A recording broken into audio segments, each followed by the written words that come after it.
அண்ணன் அமைச்சர் வன்னியரசுக்கு ஒரு மிச்சர் டப்பான் முறுக்கு பார்சல் அந்த மாதிரி தான் சொல்லணும் போல். நான் ப்ரிப்பேர் ஆகிக்கிறேன். கோயம்புத்தூர் சூலூர் சம்பவம். அந்த சம்பவம் வந்து மிகப்பெரிய ஒரு சென்சிட்டிவ் சம்பவம், உணர்வுபூர்வமான சம்பவம். தமிழ்நாட்டு மக்கள் எல்லாம் நம்மளோட எதிர்காலம், நம்ம பிள்ளைகளோட பாதுகாப்பு கேள்விக்குறியாயிருச்சோ அப்படின்ற ஒரு பயந்து கலங்கின சம்பவம்.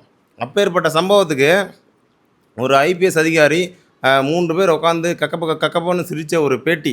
அந்த பேட்டிக்கு முன்னாடி அது முன்னாடி எடுத்து பின்னாடி எடுத்துருவோம். என்ன சம்பவத்துக்காக பேட்டி கொடுக்க போனாங்க அந்த காவல்துறை அதிகாரிகள்? அந்த கோயம்புத்தூர் சூலூர் சம்பவம், ஒரு பள்ளி மாணவி சீரழிக்கப்பட்டு கொல்லப்பட்ட சம்பவம். அந்த சம்பவத்துக்கு போய் உட்காந்துருக்கு. நீங்கள் அங்கே வராமல் இருந்துக்கலாமே. இப்போ வந்து ஷூட்டிங் வந்து இப்போ ப்ரெஸ் மீட் வந்து இந்த டைம் ஒரு 11 o'clock இருக்குன்னா 11 o'clock தான் வரணும். அதுக்கு முன்னாடியே வந்து உட்காந்துருக்கூடாது. அது வந்து உட்காந்து அவ்வளோ சிரித்து அவ்வளோ கேலி கூத்தடா பக்கன்னு சிரிச்சுட்டு இப்படி பண்ண விஷயம் ரொம்ப தமிழ்நாட்டு மக்கள்லாம் எல்லாம் பயந்துட்டாங்க. எல்லாமே நம்ம என்னடா நம்ம இவ்வளோ ஒரு பச்சை குழந்தை வந்து சீரழிக்கப்பட்டு சாகடிக்கப்பட்டிருக்கா, இப்படி உட்காந்து சிரிச்சிட்டு இருக்காங்க அப்படின்னு சொல்லி எல்லாருமே விமர்சனம் பண்ணாங்க. எல்லா தமிழ்நாட்டு மக்களும் கொந்தளிச்சாங்க. அந்த சம்பவத்துக்கு அண்ணன் வன்னியரசு, அமைச்சர் வன்னியரசு அவர்கள் வந்து என்ன சொல்கிறார் அப்படின்னா, ஏன் காவல்துறை இதெல்லாம் சிரிக்கக்கூடாதா? ஏன் எப்போ பார்த்தாலும் கோபமாக உருன்னு இருப்பாங்களா அப்படின்னு ஒரு பதில் சொல்லியிருக்காரு. இதுக்கு என்ன பண்ணலாம் நம்ம?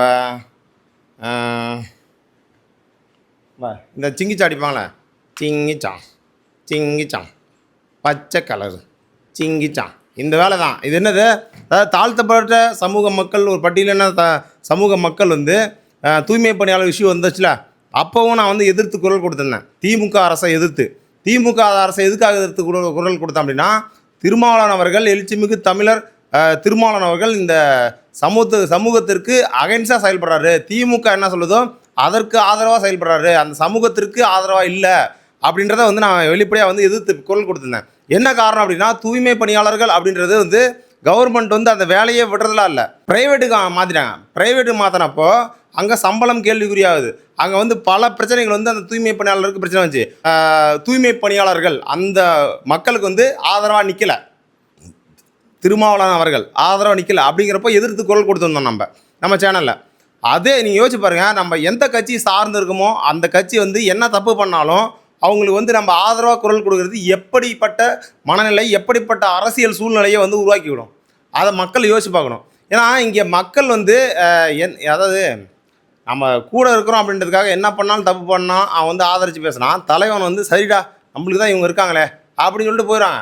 இங்கே திமுகவில் நீங்கள் ரொம்ப நாளாக இருந்திருக்கீங்க, உங்களுக்கான அரசியல் அங்கீகாரம், உங்களுக்கு வந்து ஒரு ஆட்சியில் வந்து பங்கு இதெல்லாம் வந்து தரல தான். அது தராதனால நீங்கள் வந்து டிவிக்காக தேடி போனீங்க தான். அதற்காக இந்த மாதிரி ஒரு பள்ளி குழந்தை சீரழிக்கப்பட்டு சாகடிக்கப்பட்ட சம்பவத்துக்கு கக்கப்பன்னு சிரித்த சம்பவத்துக்கு ஏன் சிரிக்கக்கூடாதான்னு முட்டு கொடுக்குறீங்களே, இது மிகப்பெரிய வந்து ஒரு பிளாக் மார்க் தான் உங்களுக்கு. உங்களை நம்பி இவ்வளோ பெரிய மக்கள் இருக்காங்க. உங்களுக்கு வந்து எதாவது ஒன்றுனா போராட்டம் பண்ணி போய் எல்லாம் அப்படியே வெகுண்டுலேருந்து திமுக எல்லாம் போய் அடிச்சுட்டு கலவரமாகிடுச்சு. நேற்றுலாம் அடிச்சுக்கிறாங்க, ஸ்பைடர்மேன் மாதிரி தாவி அடிச்சுக்கிறாங்க. இப்பேற்பட்ட அப்படியே உணர்ச்சி பூர்வமான ஒரு கூட்டம். ஏன் வந்து நீங்கள் வந்து உங்கள் சமூக மக்கள் வந்து இவ்வளோ வந்து போய் திமுகவை எதிர்த்து எல்லாம் சண்டை போட்டுட்டாங்களா? ஏன் அங்கே உணர்வு வருது? ஏன் எப்போ பார்த்தாலும் வந்து அப்படி ஏதாவது சொன்னால் வந்து அது கருத்து ரீதியாக ஆமாம் கேவலமாக ஒருத்தர் பேசுகிறாரு, ராசான்னு ஒருத்தர் பேசுகிறாரு, அப்போ வந்து அவங்கள வந்து அரசியல் ரீதியாக எதிர்த்து அவங்கள வந்து கட்சியிலேருந்து நீக்கணும் அப்படின்னு சொல்லி எதிர்த்து குரல் கொடுக்க வேண்டியதானே? ஏன் வந்து உணர்வு வந்து பொங்கி போய் அப்படி என்ன காரணம்?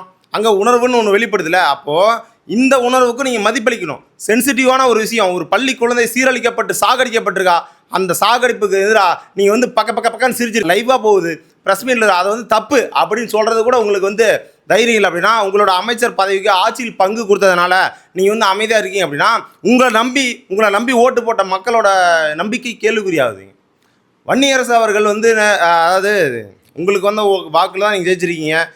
திமுக கேட்டால் எங்களோட வாக்கில் வந்து ஜெயிச்சு போயிட்டாங்க. அதாவது தாழ்த்தப்பட்ட சமூக மக்களோட வாக்கு வங்கிகள் வந்து திமுகவுக்கு பயன்பட்டுருக்கு. அதெல்லாம் நல்ல விஷயம்தான். அதெல்லாம் வந்து இவ்வளோ நாளாக வந்து திமுக இருந்தீங்க, இப்போ வந்து போயிட்டீங்க.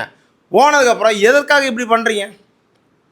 இந்த மாதிரி வந்து பண்ணும்போது அப்படின்னா அங்கே உங்களை நம்பி ஏதாவது யார் மேலேயும் நம்பிக்கை வரல, யார் மேலேயும் நம்பிக்கை வர மாட்டேது. ஏன் இப்போ டிவிகே விஜய் அவர்கள் வந்து மாண்புமிகு முதல்வர் விஜய் அவர்கள் வந்து விவசாயிகளுக்கு 5 ஏக்கருக்கு உள்ளே இருக்கவங்க எல்லாத்துக்கும் வந்து விவசாய கடன் வந்து தள்ளுபடி அப்படின்னு சொல்லிட்டு இப்போ வந்து 50,000த்துக்குள்ளே இருக்கவங்க மட்டும் தான் தள்ளுபடி, முழு கடன் தள்ளுபடி.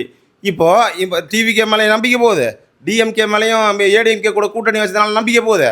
அதுக்கப்புறம் பார்த்தீங்கன்னா உங்கள் மேலேயும் இப்போ இந்த மாதிரி வந்து சிங்கிச்சாங்கடி இருக்கிறதுனால நம்பிக்கை போகுது, நம்பிக்கை உடையுது. இப்போ புரியுதுங்களா? அப்போது இங்கே எந்த அரசியல் கட்சி ஏன் இப்போ நான் வந்து முக்காடு வெற்றி கழகம்னு சொல்லிட்டு இருக்கேன். இந்த அரசியல் கட்சியில் யாரெல்லாம் வந்து இப்போ நிறைய பேர் வந்து சேரன்னு இருக்காங்க. அவங்களாம் வந்து சேர்ந்தாலும் அவங்க எல்லாம் அதாவது இங்கே மனிதம் அப்படின்றது வந்து இங்கே வந்து ஒருத்தனை சார்ந்து இருக்குது அப்படின்னா தப்பு பண்ணால் கூட அவனை வந்து ஆதரிக்கிற சூழ்நிலை தான் இருக்குது, எல்லா கட்சியிலும் இருக்குது.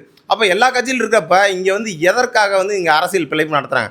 இப்போ அரசியல் ஆட்கள் மேலே மக்களுக்கு நம்பிக்கையை முழுவதுமாக உடஞ்சிடும். இப்போ டிவிக்கே மிகப்பெரிய மாற்றத்தை எதிர்பார்த்த வந்து நம்பிக்கை ஓட்டு போட்டிருக்காங்க.